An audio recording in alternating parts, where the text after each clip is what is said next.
In our world, there are certain near immutable truths. You know, stuff like bears defecate in the woods, the Pope wears a funny hat, and women are evil. And one of these truths is that game companies cannot turn their backs on a bad idea, no matter how terrible, no matter how universally negative, no matter how fundamentally flawed it may be. They will spare no effort, no expense in profligating it.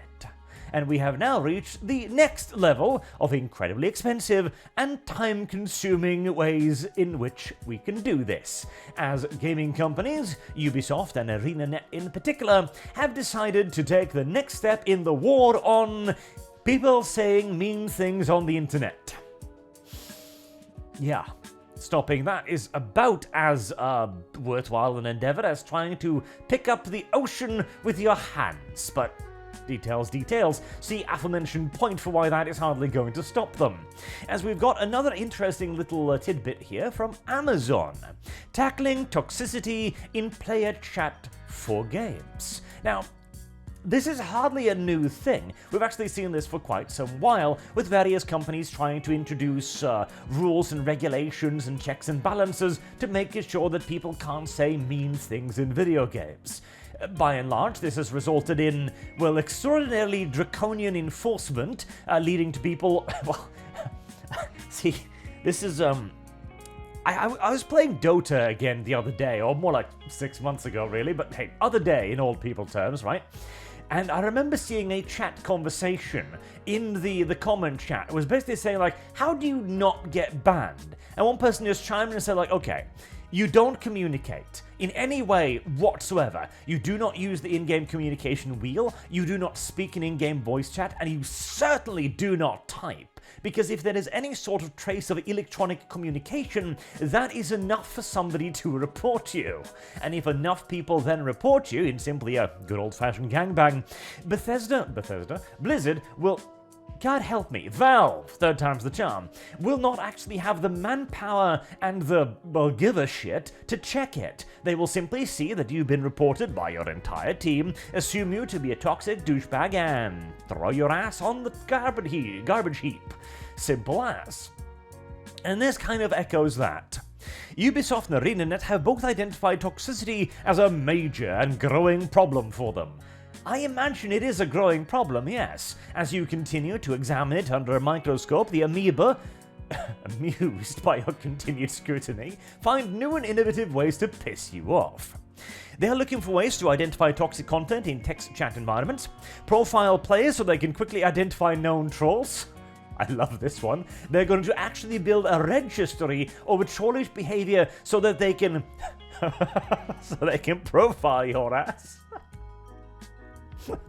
Perhaps identifying them by linguistic patterns, playstyles, etc. Not a color chart, though, mind you. We're not there yet.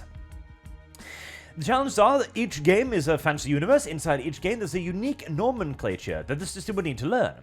What is considered toxic varies greatly from game to game. If you come back, I'm going to Minecraft you, is very toxic in some games and friendly taunt in others. Trolls are sneaky and constantly evolve to work within the rules. Correct. At which point you kind of have to realize that your rules are probably the problem. If you are actively incentivizing people to the point where they are taking the piss off you on purpose, you're probably not going to be winning this, because for them, it's entertainment. ArenaNet runs Guild Wars 2, large MMO, and has a niche tool for their human toxicity team. Nice tool. When a player flags content as toxic, the text stream is stored and sent to a human decider who makes a toxic, non-toxic decision and then takes the appropriate action. So this is the only way you can actually try to do this, right? But here comes the problem. The problem is that this takes too much of the community management team's time and does not scale. They would really like to identify toxic and or potentially toxic text before a player even reports it, but that's not feasible with humans in the loop. Ah, yes, see, this is where we get back to the whole fundamentally flawed idea, right? You have expanded the definition of toxicity so much now that virtually any interaction can be considered toxic. In fact, virtually any interaction will be considered toxic because these are being reported to you by your players, who are increasingly growing more and more snowflakey by the day. Not to mention that what is insulting in one culture is not at all insulting in another. What is insulting to a man may not be insulting to a woman, and vice versa, etc., etc. This is an infinitely ballooning problem. Not to mention also, we're not even beginning on the problems of the internal cultures of the game and the nomenclature, as they mention. Which means that if you're going to try and do this properly with the human, you are going to need to hire hundreds of people just to read through endless chat logs that may or may not be toxic, which is again why Valve instituted the situation of, oh god damn it, okay, if 5 people report him, just shoot him, okay? Simple as. It's a very inelegant solution to a very inelegant hole entirely of their own digging. And so, the request then naturally goes, the opportunity. ArenaNet would be willing to share 3 to 6 months of text stream blocks plus toxicity decisions data with us for training. I'm confident others will also give access to their data, if doing so increase the chance of us building a solution that addresses this game industry need.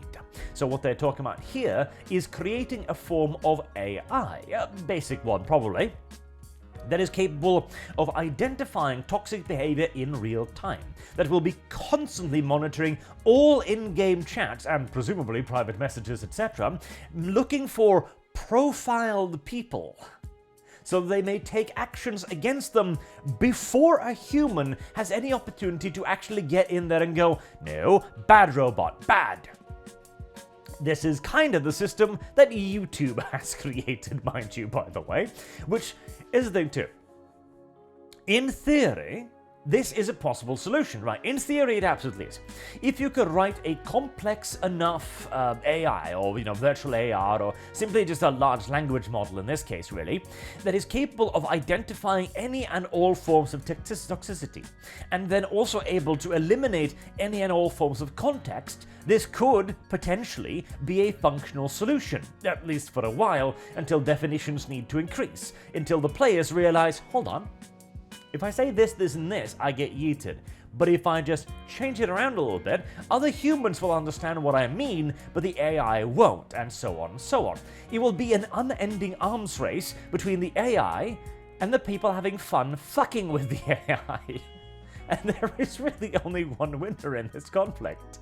Until eventually, I suppose, the AI arrives at a profile of the person that is so accurate that the moment you log into game and you type hello in chat, it goes, bitch, die, and yeets you out. Which would be goddamn funny. Can you imagine? Already the idea of signing a end-user license agreement after you've already purchased the product is ridiculous enough and illegal enough, mind you, as well, because you cannot actually deny somebody access to a product that they've already purchased and installed, etc., by going, oh, you don't agree? Well, that's unfortunate. We're going to have to close the game now. Imagine yeeting people for future crimes. Because you've been flagged as a problematic individual, which again, of course, is exactly what YouTube does. Except YouTube does it even more so strictly, and what this will eventually lead to as well is simply just an absolute iron-fisted reign of terror. Because here's the thing. If you are going to enter into an arms race with people who enjoy fucking with you, and constantly making sure that any and all of their workarounds are banned, what you will end up with is a very, very, very, very, very, very, very long list of banned things, of banned combinations of words, and an extensive library of profiles into which damn near everyone will fit, because the people fucking with you are actively engaged in the art of fucking with you. That is their entire purpose. And if they can make you ban innocent people as well, that's just funny to them. God help me. And eventually then you will arrive at the YouTube system, where You don't even know what you're allowed to say anymore. And you can spot the traps from a mile off. For example, the recent Alex Jones video game. People contacted me and said, "Hey Arch, you should play this. It looks funny." I looked at it and went, "No, this is a trap. This is a litmus test for YouTube. It is going to wait for a bit, see what channels plays it, and then it is going to butcher those channels by demonetizing the streams, demonetizing the videos on it, and then planting a nice little flag on the channel. Dangerous, subversive element. And guess what just happened literally today?" Yes. The only way you can create a system where the internet is free from toxicity is to muzzle everyone who enters onto it. And that is the inevitable consequence of having an AI which will be constantly expanding in order to serve the needs of crushing toxicity versus a bunch of people constantly trying to test the limits of aforementioned toxicity. This is mutually assured destruction, but without the human in the mix. See, normally, with a nuclear scenario, both sides are looking at the button and thinking to themselves, yeah, we could never actually press that button, can we? Because we'd all be equally fucked. In this scenario, you have one side looking at the button going, "It would be funny," and the other side going,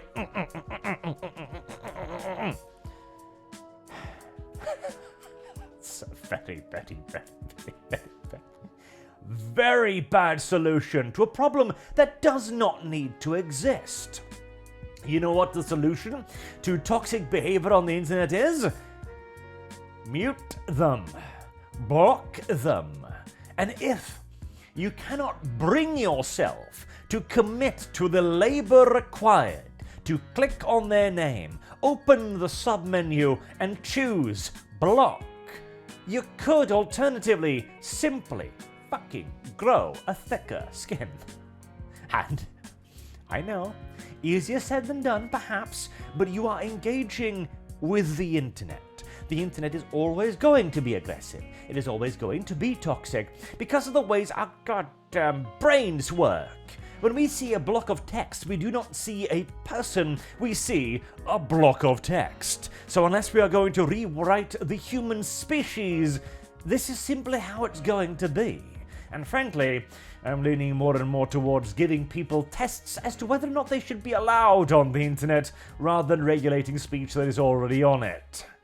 So, good luck, Ubisoft and ArenaNet, and incidentally as well, the whole sharing 3 to 6 months of text streams plus blocks, hold on there a second.